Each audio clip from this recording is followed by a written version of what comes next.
Welcome to this episode of the Catechetical Corner, handing on and defending the faith. The morality of any human act depends on three distinct things: the object chosen, the end view of one's intentions, and the circumstances of the action. Virtue within an individual always moves them to pursue the good in every act. However, circumstances and situations can contribute to the severity or non-severity of the consequence due to the subject who carries out such an act. In this episode, Father Clinton Sensat, priest of the Diocese of Lafayette, discusses the three conditions of any moral action, as well as introduces viewers to three forms of traditional Christian prayer: vocal, meditation, and contemplative, that lead to union with God. The human moral act, because we need to understand that too. So if we're talking about morality, we're talking about the fundamentals of morality, we're talking about like law, we're talking about human nature, grace. We then have to talk about, and the Catechism has a lot of good stuff about this, about when do we make a choice? When is something moral or immoral, and when is it not moral or immoral? Right? So if you sneeze while I'm talking, you will go to hell. Do you understand? Right? And you're like, no, that's ridiculous, right? Well, that's because sneezing is not a choice. Okay? If you scratch your head while I'm talking, you're not going to go to hell, because scratching your head is not a choice, really. It's just like it's not a human choice. Okay. So the first thing that we need to understand is that human choice is an act of the intellect and the will together. It is not an act of the emotions. Emotions are human responses. They're not human choices. And so many people really don't get the difference between emotion and choices. If we turned the thermostat here down to 40, some of you would shiver. That's not a choice, that's a reaction to a stimulus, right? And if I called you a certain name, you would feel angry. That's not a choice, that's a reaction to a stimulus. Do you understand? Like, if you're eating warm chocolate chip cookies, you can't make yourself feel hatred toward that, right? Like, oh, so good, right? And right now, you can't make yourself not desire that, right? You're like, I want a warm chocolate chip cookie, right? Emotions are responses, they're not choices. Now, when we choose to do something with our emotion, like when I'm angry at you and then I punch you in the face, right? Or when I'm angry at you and I choose to indulge that anger, then I've committed a choice and I've entered into the realm of morality. But emotions are not choices, and they're neither moral or immoral. And this is why, like, for example, let's talk about a very, very hot button topic right now, like LGBTQ, etc. People are like, oh, it's a sin to be homosexual. No, it's not. It's a sin to act on it. But if I'm sitting here telling you that emotions are neither sins nor non-sins, they're just responses, then how can I tell you that it's a sin for you to be attracted to someone? It's a sin for you to indulge that. It's a sin for you to fantasize about that. But it's not a sin for you to feel that. Do you understand the difference there? And that's why people are like, but this is just who I am. Why would you tell me that this is wrong? And in that level, they're absolutely right. Like, I can't control how I feel. I can't control who I'm attracted to. And the church has never asked you to. The church has only asked you to control what you choose.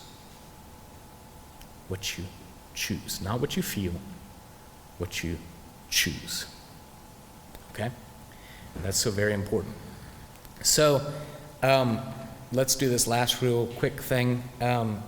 There's so much to say about the morality of the human act, and there's a lot more to say there. But so, like, when is something a temptation? When is it a venial sin? And when is it a mortal sin? Right? Because this is part of the morality of the human act. So a lot of times people, like, if I were to ask you, what makes something a mortal sin, you would all very faithfully respond that it has to be grave matter, that you have freedom of consent and that you have full knowledge that it's wrong. And I would tell you that that is absolutely wrong. All right? That's absolutely wrong, even though people say it all the time. Here's what it takes for it to be a mortal sin. It has to be grave matter, you have to have full consent, and you have to know it's wrong. I don't know where this idea of full knowledge that it's wrong came in, right? All you have to know is that it's wrong. All you have to know is that it's wrong. Because then people are always like, well, Father, does anybody ever fully know that it's wrong? No, you don't, because you're not an angel, you're a human being, right? All I have to tell you is deliberately skipping Mass on Sunday is a mortal sin. Do you have to fully understand that for it to be a mortal sin? No, you just need to know it's wrong, right? You tell a kid, like, punching your dad in the face is wrong. Does he have to fully understand the biology of what happens whenever you punch someone in the face? No, he just needs to know it's wrong. Do you understand? Okay, so let's talk about something that's grave. The classic example, just because it's easy for people to relate to, is impure thoughts. Right? If you have deliberate impure fantasies, that's a mortal sin. All right, but let's talk about when it moves.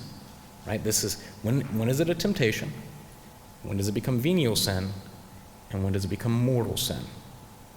Well, St. Thomas Aquinas has 12 steps of the human act. I'm not going to be able to teach you all of that right now, most of all because I don't remember them. But basically, this is how this works, all right? It's very quick and dirty, but I think you'll appreciate it. If you're like sitting there driving in your car and you have a lustful thought, and you're like, no, that is a temptation. It is not a sin. That is a temptation. It is not a sin. It's an emotion, right? It's a reaction. It is not a sin. Now, if you have a lustful thought, and you're like, oh, I mean, your faces all do this. You just don't realize it.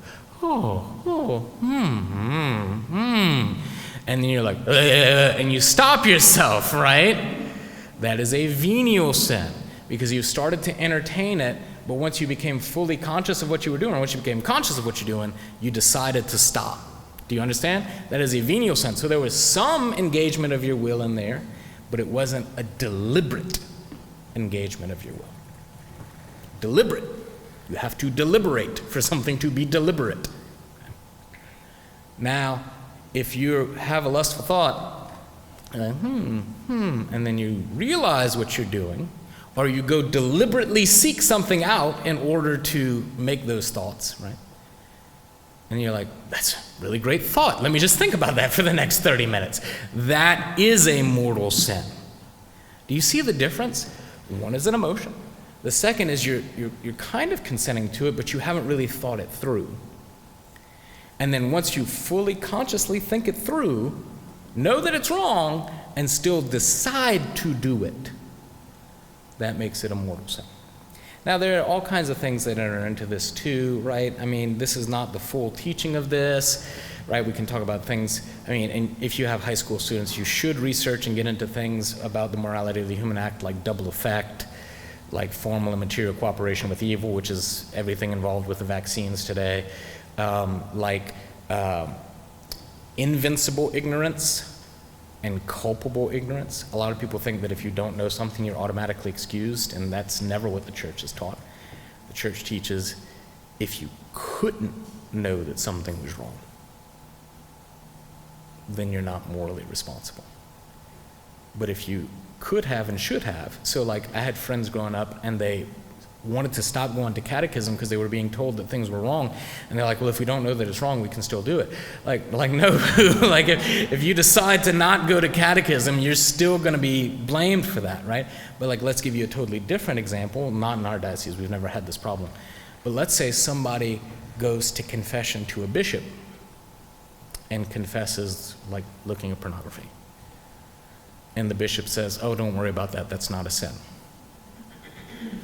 I mean, now this is a successor to the apostles that has told this penitent this. From that time on, they have a legitimate reason to believe that this is okay, right? And so if they commit that sin again, it's not going to be mortal for them. Does that make sense to you? Because like they asked the highest authority, they're not going to write letters to the Pope. They asked the highest authority in the church they knew, and he said it's fine. Now the bishop is guilty of mortal sin. in that case. But the penitent isn't, because they're in invincible ignorance. They asked a question, they tried to find out, and they got a wrong answer from an authoritative source, so it's no longer their fault. So the first thing that we want to talk about when we're talking about the fourth pillar of the Catechism, which is on prayer, is what prayer is and how prayer works. This is important because a lot of people struggle with this. So prayer, as St. John Damascene says, is a lifting of mind and heart to God. The Catechism quotes on that. And that's very important, because consider all the things I've said so far. When St. John Damascene says that, he's not talking about emotions, he's not talking about your body, he's not talking about your tongue. It's a lifting of your intellect and will to God, right? The spiritual part of yourself to God. And you can lift it in a lot of different ways. The Catechism has the 5 kinds of prayers, but that's not like meant to be like a definitive list, right? I mean, there are all different ways to talk about the different kinds of prayers. So you can pray for yourself, which is petition. You can pray for somebody else, which is intercession. You can thank God for something. You can adore him and bless him, which is just, exalting in his greatness and telling him how wonderful he is. I mean, it's a lot more beautiful than that. I'm being a little tongue-in-cheek there. Let's deal with the question that a lot of people really have and a lot of people struggle with. Does prayer work? How does prayer work?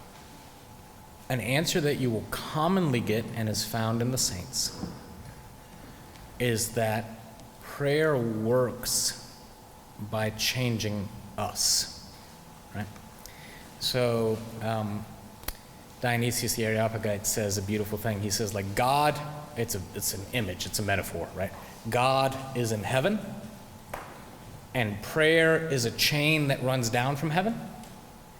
And when we pull on that chain, it feels like we're pulling God down to us, right? But what's really happening is we're pulling ourselves up to God, right? You're climbing the chain instead of pulling God down, all right? And that's true. And I mean, you'll see that on Facebook. Like, what do you gain when you pray? I don't gain anything, but I lose anger and love. And that's all very true. It's very beautiful. Because just lifting your mind and heart to God, lifting your intellect and will to God, means that you're lifting them away from sin, right? You're lifting them away from all the twisting of sin. So it's very helpful. But does praying for something work? Yes. Does it change God? No, God is unchangeable. Does it change God's mind? No, God's mind is unchangeable. Does it change God's will? No, God's will is unchangeable. Well then, Father, how can it work? All right. Well, it works like this. There are some things that God has willed will never happen. For example, a circle will never become a square, and 2 + 2 will never equal banana. God has willed that will never happen. And there are certain things that God has willed will always happen no matter what. Like 2 + 2 = 4. But the vast majority of the things that God wills, the vast majority of things that relate to us, that God wills what's known as conditionally. So for example, if there is a pile of wood in my yard, does God will that wood to catch on fire? Yes and no, right?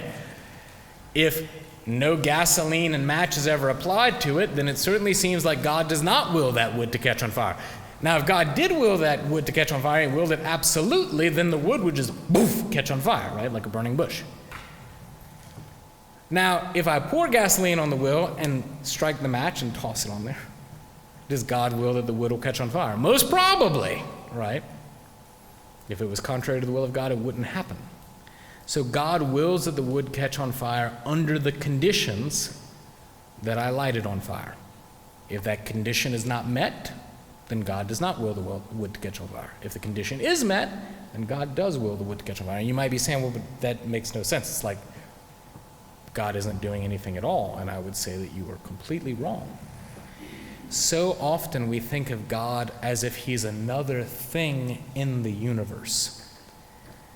And if God does it, then I can't, right? Or if I do it, then God hasn't done it. And that's completely wrong. How many of you are sitting on chairs right now? Raise your hand. Raise your hand, okay. And how many of you is the chair resting on a floor right now? Raise your hand, okay. And how many of you, if that floor was not connected to a wall, which was connected to a foundation, which was connected to the earth, would realize that sitting on the chair is not enough, right? Just sitting on the chair will mean that you'll just go flying through the galaxy unless there are things underneath that chair also holding it up. So what's holding you up right now? Is it the chair? Is it the floor? Is it the building? Or is it the earth? The answer, of course, to that is yes, right? The chair rests on the floor rests on the foundation rests on the earth. So also, it's not that if I sit on the chair and the chair is holding me up, it's not the floor that's holding me up. In fact, the floor is holding me up through the chair and the chair rests on the floor. So also, if I do something, it's not that God is not doing something. It's not like sitting in a chair versus sitting on a bench. It's that everything that I do rests on God who holds everything in existence. Do you understand? And has put into the universe every law. We kind of forget, we kind of tend to forget because we love God's miracles. They're like, when God changes water to wine, that's really stinking cool. But God changes water to wine all the time. He just normally does it through grapes. All right? But it's still him doing it. It's still him doing it. All right? Now, if I lit a match and tossed it in a pile of wood, would it catch on fire? Maybe, maybe not. If I prayed for the wood to catch on fire, would it catch on fire? Maybe, maybe not. Do you understand that prayer is another kind of created action, just like every other kind of created action? And there are some things that God wills to never happen. There are some things God wills to always happen. And there are some things that God only wills to happen if we pray for them. Sometimes God never wants the wood to catch on fire. Sometimes God always wants the wood to catch on fire. The vast majority of the time, he only wants it to catch on fire if we light it on fire. Sometimes God, for whatever reason, is not going to give us the grace to do something. Sometimes God will always give us the grace to do something. The vast majority of the time, God will only give us the grace to do something if we ask for it. Do you understand that? So prayer is not about changing God. Prayer is about fulfilling the conditions that God has set for certain actions. And until we really get that, we don't understand prayer. Now let's go even further. Let's say that I am looking at a pile of wood and I toss a match into it. Will it light on fire? Almost certainly not. If I pour gas on the wood first and then toss a match into it, will it light on fire? A lot more likely. So when we talk about like good prayer, prolonged prayer, persevering in prayer, sacrificial prayer, that's like adding gas to the wood pile. You understand what I'm saying? It is a kind of created effect that gains in probability. It gains in power. Right? That's why you think, this explains so much that people don't get. Well, if you can pray to God yourself, why do you ask the Blessed Virgin Mary to pray for you, you silly Catholics? Because I'm a match. She is a volcano, and if I want something on fire, I'm going to use the volcano, okay? Like we're both created causes, but her power is a lot more than mine. The saints who see God face to face and who have profound love and therefore profound prayer have literally more powerful prayer than I do. It is more likely to work. And silly people come to me and they say, Father Sensat, we know you're close to God. Why don't you pray for us? I am not, all right? You're probably more close to God than I am, to be perfectly honest. Go talk to a saint. They're close to God, right?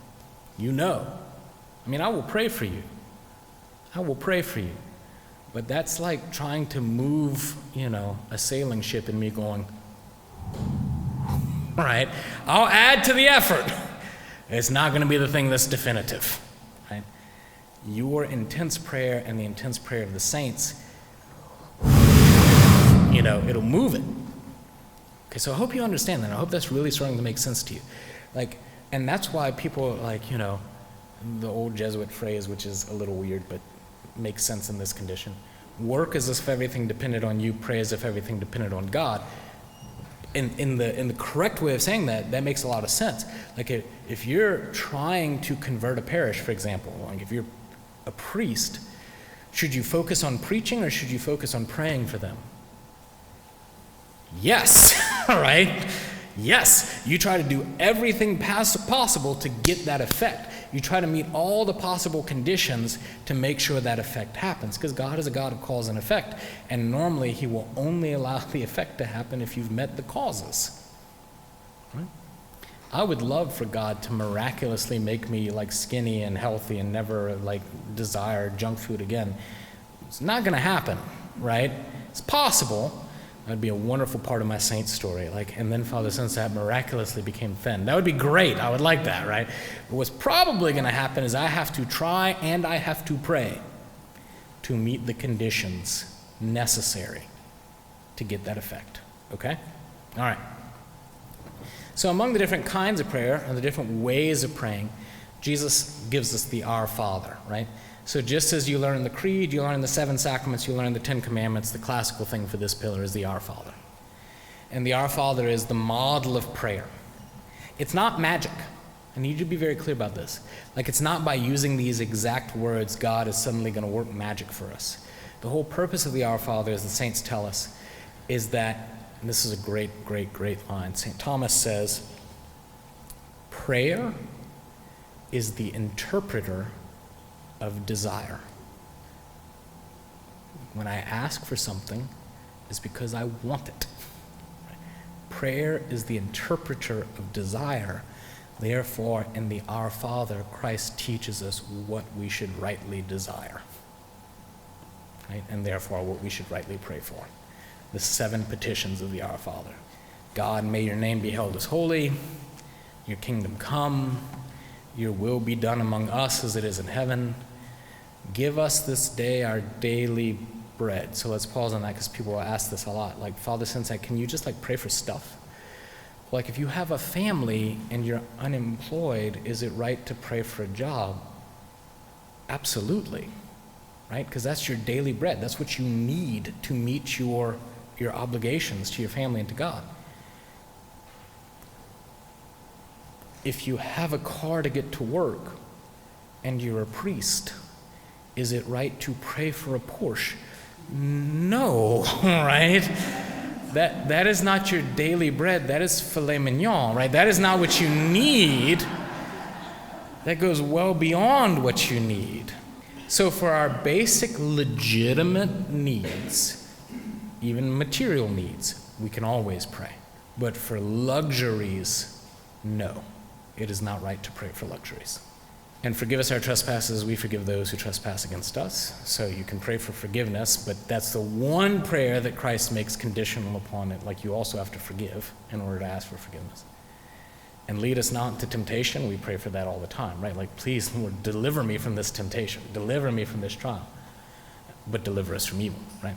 And evil there is all evil, but Christ means in particular Satan, fallen angels. Deliver me from evil persons, whether they're angelic or human, okay? And then, as part of prayer and everything, and as I've kind of explained to you, prayer becomes stronger the more you grow in the spiritual life. One of the things that we need to talk about is spiritual growth. Now, the fundamental thing that the church teaches is twofold. There is growth in the spiritual life, and you're supposed to do it. And that growth is growth in love. Okay? All the other virtues come with that, but foundationally it's growth in love. Everything else that you hear is theology. So it may be right, it may not be right, it may be a helpful explanation, it may not be a helpful explanation, but that means everything else that you hear. So when you read John of the Cross and he's talking about, the 3 stages of the spiritual life and the dark night of the sense and the dark night of the soul, that's very helpful tools. Do we know for a fact that every human being is going to go through that? I don't think so, right? I don't know that or will it look the same way that he discusses it? We don't know that, and that's not the official teaching of the Catholic Church. That's the theology of St. John of the Cross. So good stuff, but not like the official teaching of the Church. Do you understand the difference there? Because if you start to read that and you're like, oh yeah, there are 3 ages of the spiritual life, right? And they have the 2 nights in between them. Then you get to St. Teresa of Avila, who says there are 7 mansions. And you're like, well, how do the 7 mansions fit in with the 3? And then you get to St. John Climacus, and he's like, there are 30 stages. And you're like, oh my goodness. Okay, so what is universal is that there is growth, there's constant conversion and holiness, and that the measure of that conversion is the depth of your love. Okay? And there's a lot of good stuff out there to teach you about spiritual growth. There are lots of great spiritual writers that talk about this. And fundamentally, they all agree, even if they explain it in different ways, and on particulars they might differ. But the major teachers, Thomas Aquinas, Francis de Sales, Bonaventure, John of the Cross, Teresa of Avila, the fundamental stuff that they teach is all the same, even though there's differences in the different schemes, the different blueprints, and the different ways that they present that. Does that make sense to everybody? So what we need to do is we do need to talk about, because this is Catholic teaching, that there is spiritual growth, like there's growth towards sanctity. It's not the way that America talks, like, well, I converted. Great. Conversion is like you were going the wrong way. You were trying to get from here to Eunice, and you realized you were heading toward New Iberia. All right? Conversion is getting off the interstate and turning back around. But then you still have to drive from where you're at to Eunice. You understand? So conversion is great. It means you're going in the right direction, but now you actually have to go there. Right? You actually have to get there. Undoubtedly, St. Paul, the apostle to the Gentiles, had a tremendous prayer life, and his spiritual growth came from his intense suffering that he endured on behalf of the gospel. In a prison cell in Rome, awaiting his own execution, he writes this final exhortation to Timothy about his final destination after his relentless pursuit of Christ's will in his life. He says, I have competed well. I have finished the race. I have kept the faith. From now on, the crown of righteousness awaits me, which the Lord, the just judge, will award me on that day. Thanks for tuning in to this episode of the Catechetical Corner. And join us next time as Father Clinton Sensat completes this series on the Catechism of the Catholic Church with the focus on the 5 main themes of Catholic spirituality that lead to individual holiness. God love you, and we'll see you next time.